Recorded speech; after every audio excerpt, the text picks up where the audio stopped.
I'm really grateful to be here. Thank you to ATECH to invite me.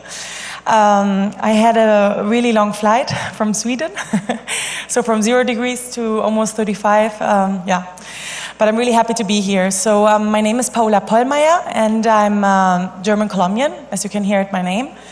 And I kind of like lived my whole life in Germany, and there was a moment where I kind of like decided to explore my roots. So 4 or 5 years ago, I moved to Medellin, and I started to work with the Innovation Center in Medellin. So RutaN, I don't know if anyone has heard about it.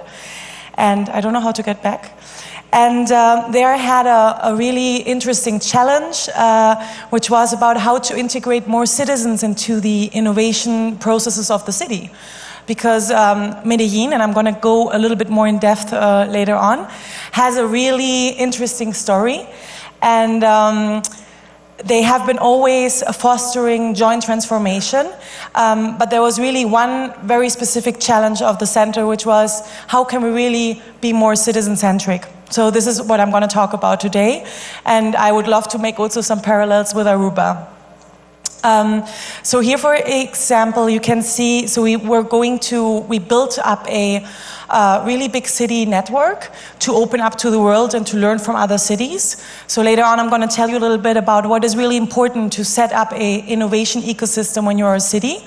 And here, for example, we went to Habitat 3, which is one of the most important conferences where cities come and talk about the Sustainable Development Goals. And it was really interesting because it's very much like this in the conferences, that there are a lot of experts, a lot of NGOs, a lot of cities, a lot of companies, but very often we do not really invite the people for whom we are actually designing the solutions. So very often our tech solutions, the services government invent, or even us as startups or companies invent, are not really aligned and not even meeting the needs of the people who most need it. So this is something we really wanted to approach. So we went to this forum, and we took the ears from Medellin. It was a citizen participation strategy RutaN designed, and we brought them into the conferences. So you can like see the ears on the right side, how they were like walking around the conference room just to like kind of like sensitize people on how important it is to implement citizens into the processes. This was during a panel with our mayor and the mayor of Quito and the delegation of Paris. So it was a really interesting discussion we had here. Again, we designed in RutaN a citizen participation platform where we really thought about how can we include citizens via a digital platform, but also through a community strategy into the processes of the city. If it's sustainable mobility, if it's waste management issues, air quality issues, how can we really make them part of the challenges? And today I want to explain you a little bit about the most important pillars, which I consider, or which a lot of cities consider important if you want to set up an innovation ecosystem. So first of all, the most important is that you have an entity or an agency, or it can be any organization which fosters joint transformation. So on the left side, it's important to have like tables, convenings where university, citizens, private sector and public sector come together and discuss certain challenges. So we were like the last 2 days at Futura Cafe, and I think this is great to kind of like create those places where people can convene and where people can discuss and where we can include a lot of people into the most pressing challenges of our cities. So creating hubs of expertise, knowledge sharing, collaboration and co-creation are key to become successful. And today I'm gonna give you an example of one of the strongest innovation hubs in Latin America, where I was like really fortunate to work with. I left this year in February. So first of all, I'm going to tell you a little bit about Medellin. Who has been in Medellin? Okay, some people. Okay. Who has heard about Medellin? More. Okay. Who has seen the Netflix documentary? Some, okay. So yeah, unfortunately it's a little bit stigmatized, and I mean it's part of Medellin's history. It was one of the most violent cities in the world, and had a really terrible and dramatic story with Pablo Escobar, with the drug war, with a really big economic crisis. Here you can see our beautiful valley. In total, we have 3.5 inhabitants.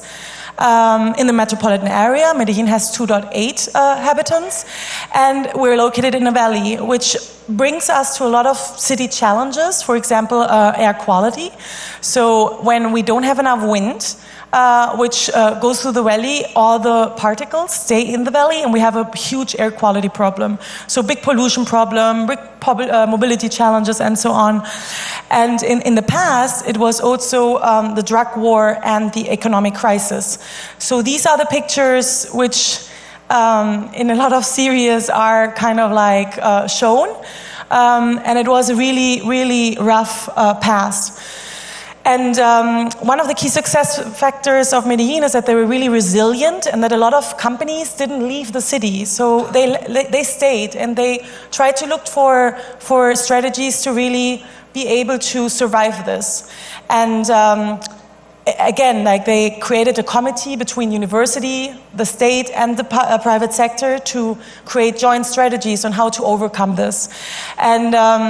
And they did. So nowadays, and in 2013, they got nominated as one of the most innovative cities in the world. And if you go now, they're very often like new pictures which relate to Medellin. So they have been really strong in social innovation. So they implemented concepts which are already applied in other parts of the world. For example, ski lifts.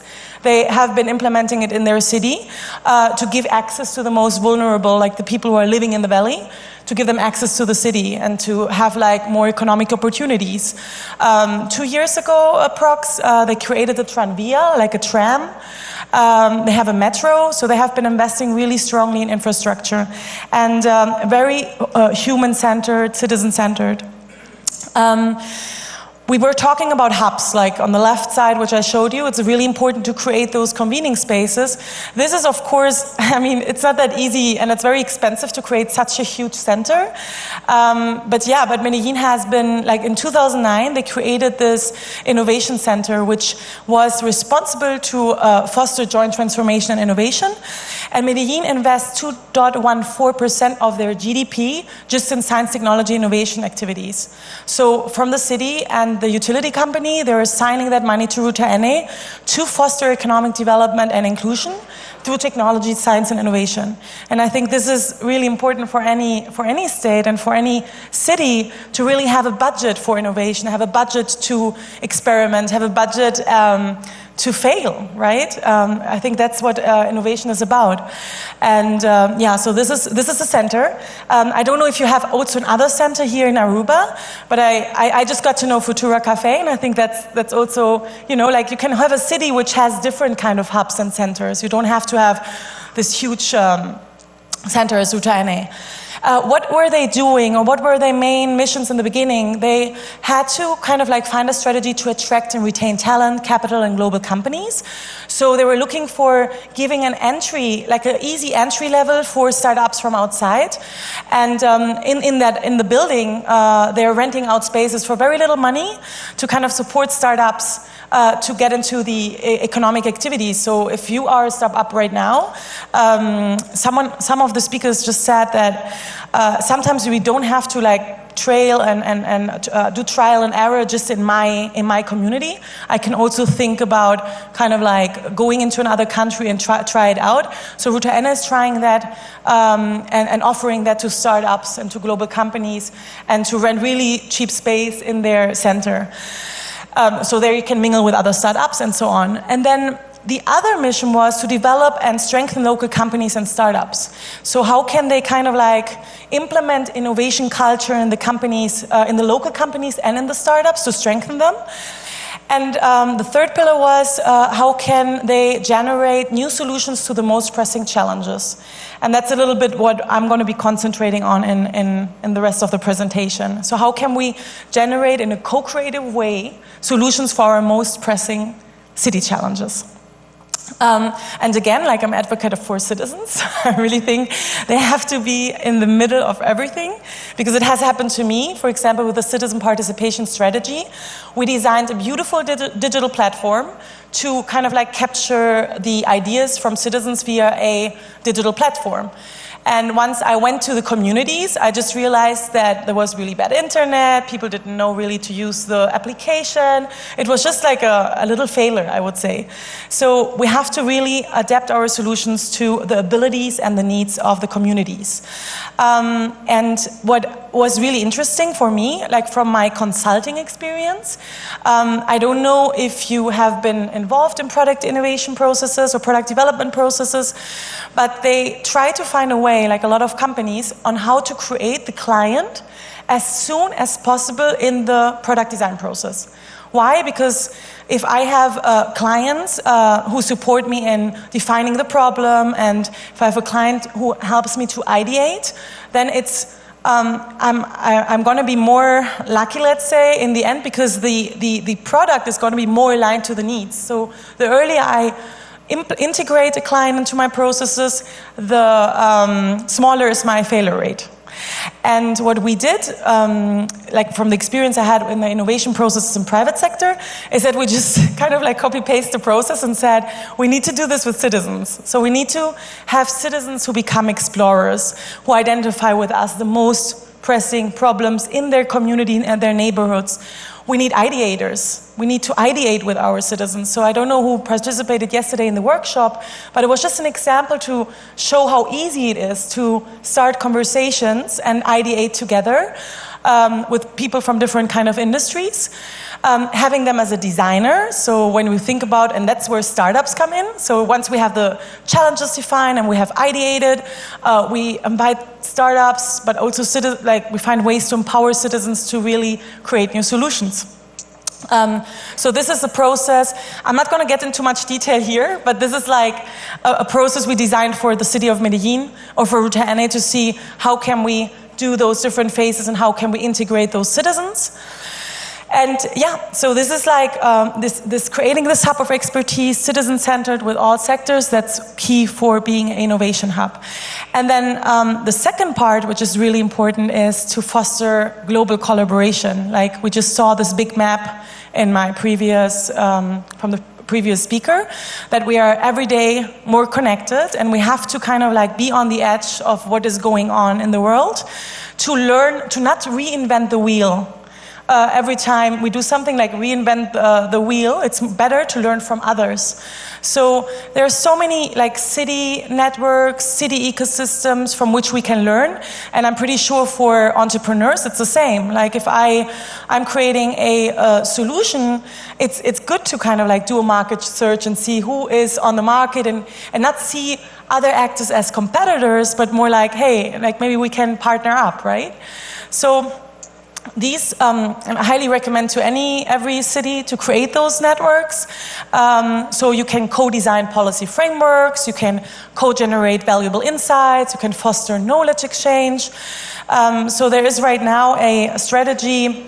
Well, Medellin, for example, did like the citizen participation, a city network, where they were sharing their citizen participation programs with other cities. So for very low cost, with Quito, with Zapopan in Mexico, we collaborated with Paris.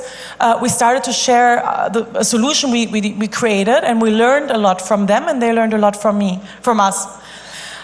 We did the same with open data. So we created an open data strategy for the city, and then we said to the metropolitan area, you are the authority of mobility security, you need to work with data, how can we support you with in creating your open data strategy? So from local, we shared the solution, and now the metropolitan area is supporting other municipalities to implement the open data strategy. So it's very powerful to create those networks and to share solutions. Germany has created 12 hubs in the country, where they kind of like create those knowledge hubs to collaborate more locally, but also to make their know-how more visible to the world. So, for example, in Hamburg, there's a logistic hub, and all the startups who are working on logistics solutions to solve city challenges, they are there, and the hub takes care to make those solutions visible. So I think this is could be also really interesting for Aruba, having different kind of hubs and knowledge centers. So this is a strategy which Germany just developed. And then there is, for example, a network which has been led by the World Economic Forum. And it's completely focused on the fourth industrial revolution. So what they do is that they have one global hub, which is in San Francisco, but then they're like, okay, like let's create different kind of centers all over the world and create collaboration mechanisms between us. So there is one in Sweden, there's Turkey, Japan, and they just created one this year in Medellin. So the reason why I think Medellin won that center, or became that center, is because they have been highly invested in visibilizing what they have done in science, technology, and innovation. So if you visibilize your know-how and your competences of connecting and collaborating, then you will get those opportunities that a World Economic Forum says, you know what, like you have the capacities to foster knowledge exchange around fourth industrial revolution policy frameworks. So that's why I really kind of like invite everyone. I'm going to go back because I missed like putting my last slide on. So I really invite cities and countries to invest highly in hubs of expertise, in centers of knowledge exchange, in putting their citizens into the center of everything, like same for startups. Put always the user in the middle of everything and try to have initial conversations before you start developing your solution. And on the other hand, I'm a big fan of networks. So what Tristan and ATECH is doing here today and bringing us here and showing you your innovation ecosystem, it's very powerful. So those are the three things I really want to recommend today, and thank you so much for having me here.